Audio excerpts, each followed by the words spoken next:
ஜெயேந்திர சரஸ்வதிக்கும் சந்திரசேகர சரஸ்வதி சுவாமிகளுக்கும் ஏற்பட்ட மோதல்.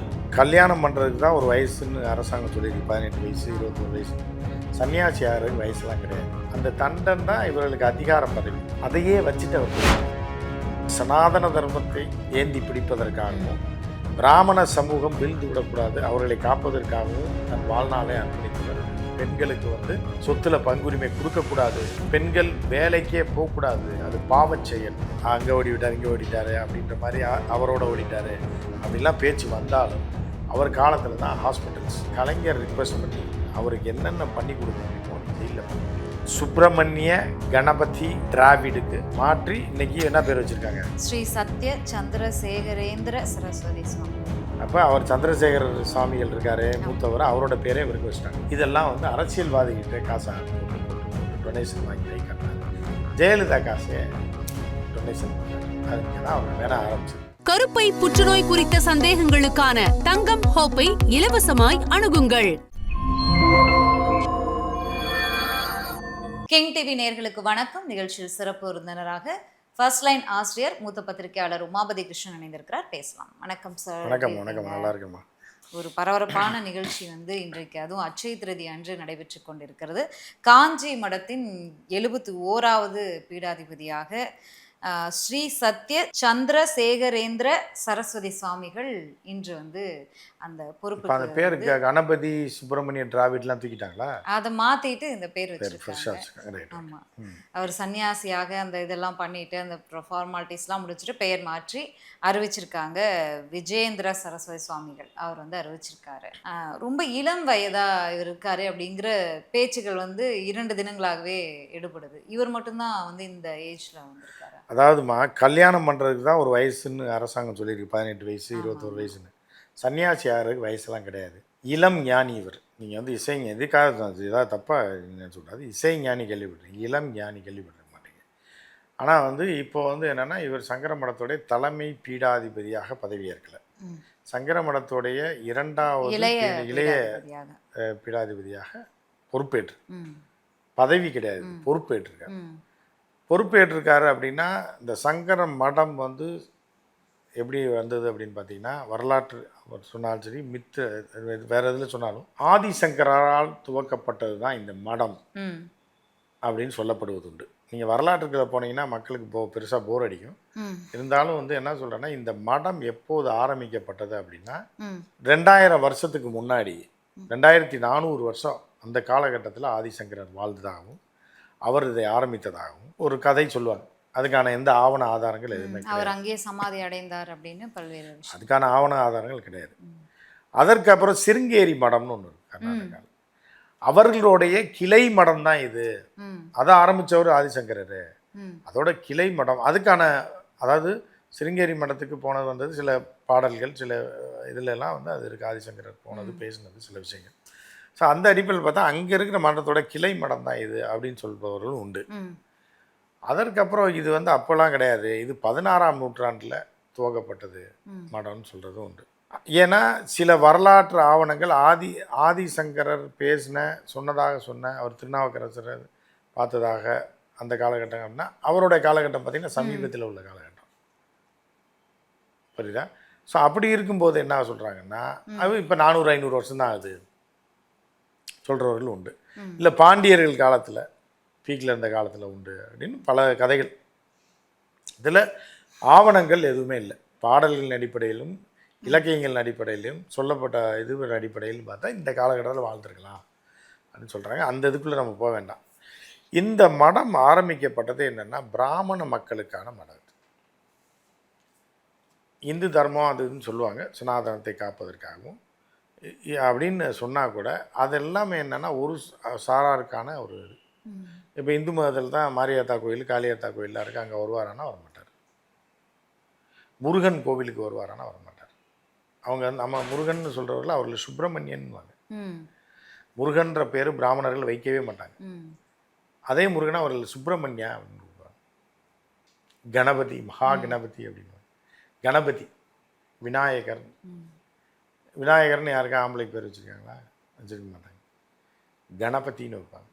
இந்த மாதிரிலாம் அது ஒரு பெரிய ஒரு இதான விஷயம்.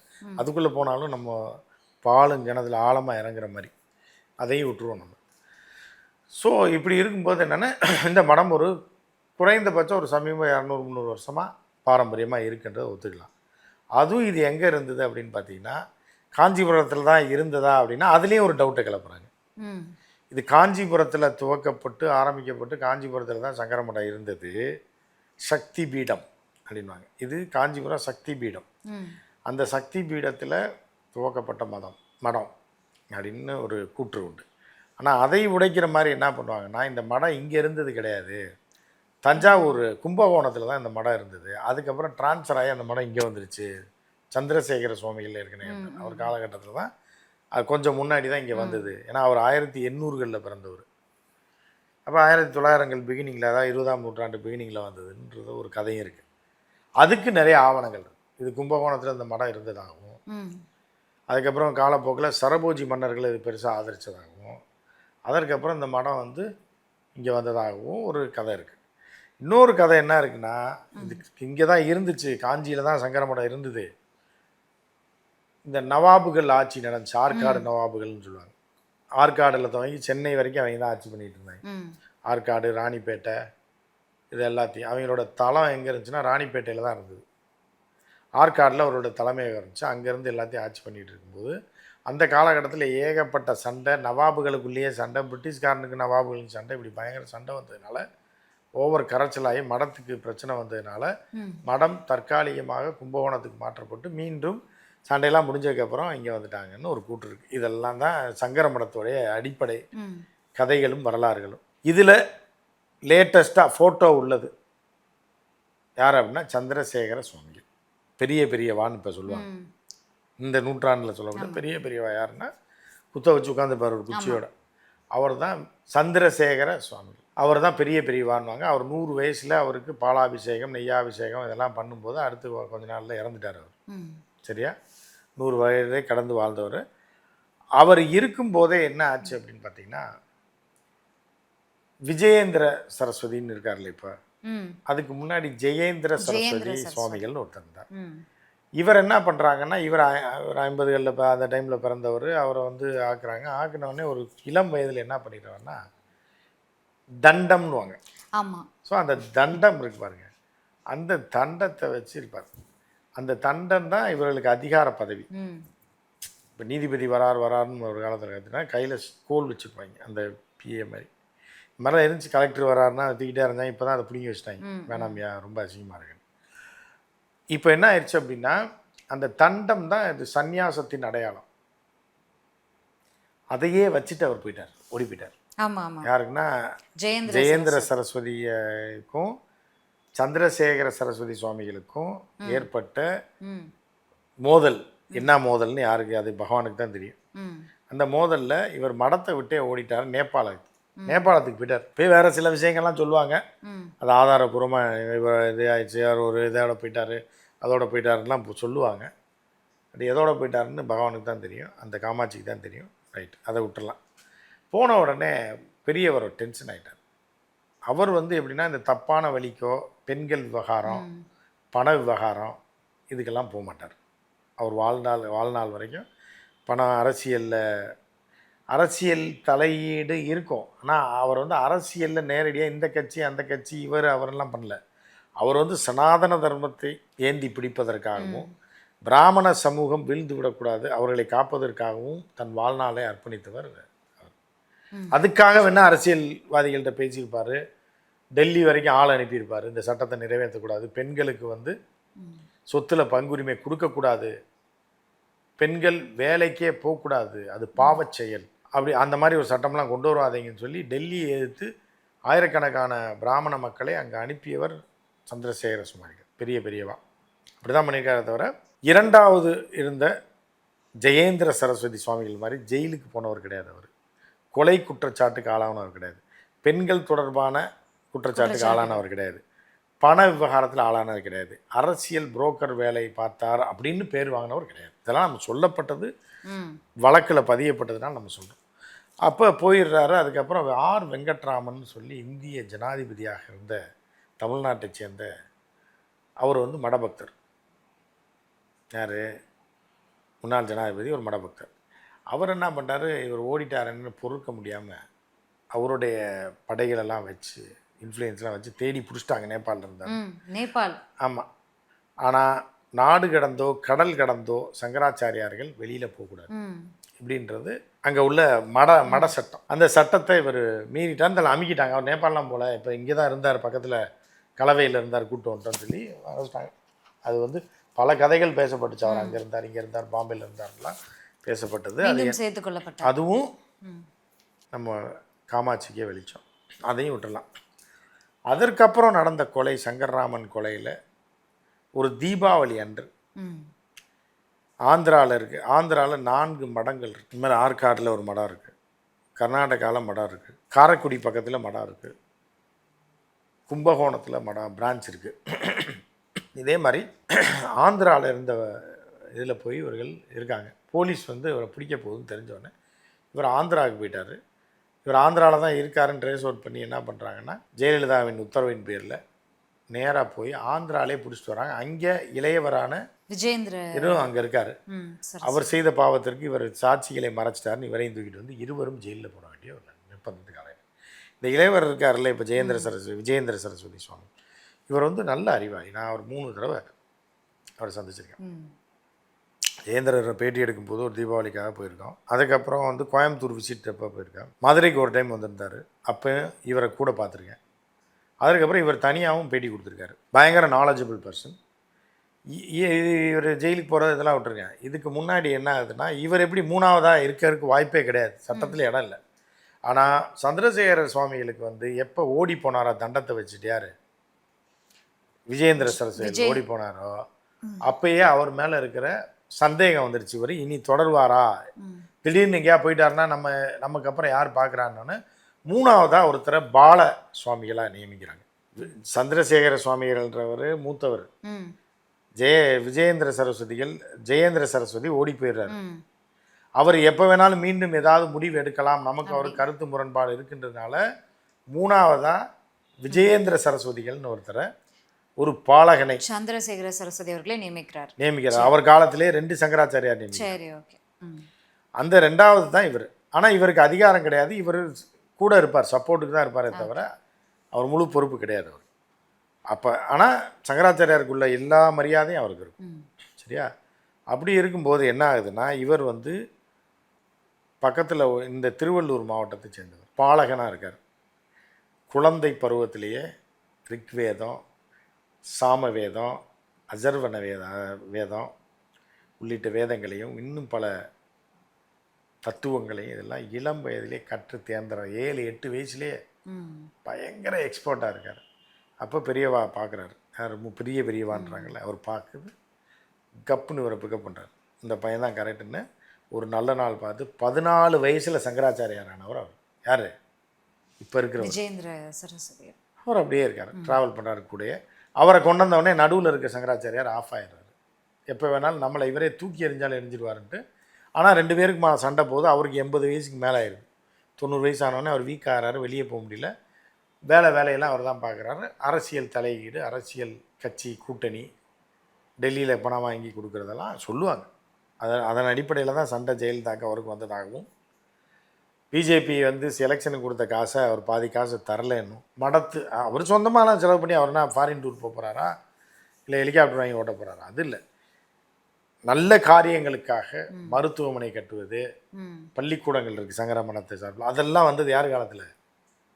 ஜெயேந்திர சரஸ்வதி காலத்தில். அவரை வந்து தவறான கருத்துக்கள் அவர் மீது பரப்பப்பட்டாலும், அவர் ஓடி போயிட்டார், அவர் அங்கே ஓடி விட்டார், இங்கே ஓடிட்டார் அப்படின்ற மாதிரி அவரோட ஓடிட்டார் அப்படிலாம் பேச்சு வந்தாலும், அவர் காலத்தில் தான் ஹாஸ்பிட்டல்ஸ் இதெல்லாம் வந்து அரசியல்வாதிகிட்ட காசை போட்டு டொனேஷன் வாங்கி கட்டினார். ஜெயலலிதா காசே டொனேஷன் போட்டார். அது இங்கே தான் அவருக்கு வேண ஆரம்பிச்சது. பாஜக வந்து ஒரு தேர்தல் செலவுக்காக இவர்கிட்ட கொடுத்துக்கோ. அந்த காலத்தில் எப்படின்னா நேரடியாக கொண்டு கொடுக்க மாட்டாங்க. அப்போ நியாய தர்மம் பார்ப்பாங்க. பிஜேபிக்காரங்க கூட நியாய தர்மமாக இருப்பாங்க.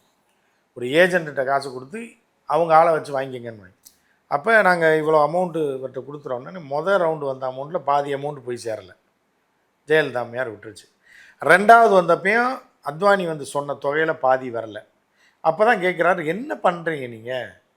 சொல்லிட்டு போன அமௌண்ட் எவ்வளோ கொடுத்து அனுப்புகிறீங்க? இல்லையம்மா எல்லாமே கொடுத்து அனுப்புகிறேன். எனக்கு முதல்ல வந்து 1 கோடின்னு வச்சு 50 லட்ச ரூபா தான். 50 லட்சமா? இல்லையே 1 கோடி கொடுத்துட்டோமே. 50 லட்சம் தான் வந்துச்சுன்றேன், நீங்கள் 1 கோடி கொடுத்துட்டீங்க. அப்போ சரின்னு விட்டுட்டேன். அடுத்து தருவீங்கன்னு பார்த்தா அடுத்த ரவுண்ட்லேயும் 50 லட்சம் கம்மியாக வருதுன்னு, சரி சரி இருங்க நாங்கள் பேசிட்டு வரோன்னே அந்த அம்மையாருக்கு தெரிஞ்சது. கொடுத்துட்டோன்னு அவங்க சொல்கிறாங்க. அப்போ ஆளை வச்சு கேட்கும்போது இவர் என்ன சொல்கிறாரு, இல்லை மடத்துக்கு கொஞ்சம் செலவாயிடுச்சு, பள்ளிக்கூடம் அது இதுன்னு அப்படின்னு சிரிச்சுக்கிட்டே சொன்னதா தகவல். அந்த அம்மா கடுப்பாய் கட்சி நிதிக்கு டெல்லியிலேருந்து காசு கொடுக்க சொன்னால் ஏதோ 1 கோடியில் 5 லட்சம் எடுத்துக்கிட்டால் பரவாயில்ல, 1 லட்சம் எடுத்துக்கிட்டால் பரவாயில்ல, பாதிக்கு பாதியை எடுத்துக்கும் போது இது ஆட்டையை போடுற மாதிரி வராதா அப்படின்ற மாதிரி நம்ம சொல்லமா எதையுமே. இது எல்லாமே அந்த வழக்குலையும் ஜெயலலிதா எடுத்த நடவடிக்கைக்கான காரணம், சங்கர மடத்தின் மீது ஜெயலலிதா பாய்ந்ததுக்கான காரணம் இதெல்லாம். படித்த உடனே தூக்குடான்ட்டாங்க. இல்லை ஒரு கொலையும் நடந்துச்சுல்ல சார் அங்கே. அப்போ இதுக்காக தூக்க முடியாதுல்லம்மா. இப்போ நீங்கள் வந்து போகிறீங்க வெளியில், போலீஸ் உங்களை பார்க்குது, உங்களுக்கு ஃபைன் போடும்னு நினைக்குது. எப்படி ஃபைன் போடும்? ஹெல்மெட் இல்லை, நடந்து போகிறப்போ உங்களை 2 நாளாக பிடிக்கணும்னு பார்க்குறாங்க, முடியல, நீங்கள் நடந்தே போயிட்டுருக்கீங்க. 3ஆவது நாள் ஒரு வண்டியை தூக்கிட்டு போகிறீங்க, ஹெல்மெட் இல்லாமல் கப்புன்னு பிடிச்சிடறேன். ஹெல்மெட் இல்லை 1000 ரூபா கொடுமா. அன்றைக்கி இன்ஸ்பெக்டர் என்னம்மா சொன்னேன், மிரட்டிட்டு போனேம்மா, நடந்து போனால் அவனை பிடிக்க முடியாதுன்னு நினைக்கிறியா? என்றைக்கா இருந்தாலும் நீ வண்டியில் வந்தானே ஆகணும். இந்த மாதிரி தான் வந்து என்ன பண்ணுறாங்கன்னா அந்த இதில் பிடிச்சிடறாங்க. ஆனால் நடந்தது உண்மை. சங்கராச்சாரியார் ஆமாம், அவர் செத்துட்டார்ல ஒருத்தர், அது உண்மை தானே உங்களுக்கு தெரியும்ல. ஒருத்தர் செத்தார்லம்மா சங்கர்ராமன்னு, அது தெரியும் சார், பல வருடங்கள். அப்போ அவர் எப்படி அவராக தானாக மறந்து குடிச்சும் தானாக வெட்டிக்கிட்டு செத்துட்டாரா? கோயிலில் வந்து கொடூரமாக குத்தி அவரே செத்துட்டாரா? இல்லை இல்லை. அப்போ தான் இவர் தூண்டுதலின் பேரில் நடந்ததா ஃபஸ்ட் அக்யூஸ்டாக போடுது அந்த அம்மா. பிடிக்க முடியுதான்னு நினச்சேன், நான் பிடிக்கிறேன் பாருங்க. அதில் மனம் நொந்து அப்படி சாப்பிடாமையே உயிரை விடுறதுக்கு முடிவு பண்ணி அவர்களுடைய சம்பிரதாயத்தை நிறைவேற்ற முடியல, சிறைக்கு வந்துட்டேன், அவமானம், கிரிமினல்ஸ் இருக்க இடத்துல நான் வந்து உட்காந்துட்டாலே நாங்கள்லாம் ஒரு இது விரிச்சு தான் உட்காருவாங்க. அந்த காலத்தில் மாந்தோல், இப்போ மாந்தோல்லாம் வச்சுருந்தா பிடிச்சிட்டு போயிடுவாங்க. இப்போ வந்து ஒரு துணி போட்டு உட்காருவாங்க. அவர் தனி சேர், அவங்கள தவிர யாருமே அதில் உட்காரக்கூடாது. ஜெயிலில் விடுவானா தனி சேர், கல்லில் தான் உட்காரணும். பாத்ரூம் போகிறது வேறு ஒரு அது சொன்னாலே அசிங்கமாக இருக்கும், அது அவர்களுடைய இது.